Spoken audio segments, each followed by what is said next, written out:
Ang birthday ba ni Zainab? Yes! Happy birthday! Si Derek eh, natapos lang. Oo, mamaya na si Derek. Magkasunod pala kayo. Kailan, Zainab, kailan ka? Today? Opo, today Ay, po. wow. Happy birthday! Happy birthday! Happy po ako na sineselebrate yung birthday ko with the press fund na. Oo, birthday press fund mo pala ito. Yun. Oo, dahil dyan may tanong ako sa'yo. Zainab, I heard kanina ng kwento sa amin ni Derek sa labas na na kung may love scene sila ni Beauty, hindi raw masyadong todo yung kanila. Sa inyo raw yung intense na love scene. Kamusta yun? At kamusta na sa first movie mo, si Derek ang iyong intimate scene? How was it?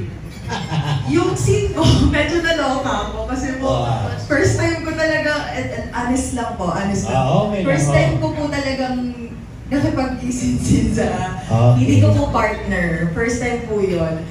But nung naka-work po si Sir Derek, wala po ako masabi. Sobrang respeto po talaga niya. Ginagay niya po ako. Hindi lang po si Sir Derek, pati si Derek King. Ano doon talaga sila to guide me kung paano ko gagawin, kung paano ko kakayanin. And sana po maganda po yung kinalabasan. Sinasabi po nila lagi na ganda daw po nang nagawa ko sa movie. Pero ako po kasi hindi po talaga ako ganun ka-kumpiyansa pa sa sarili ko.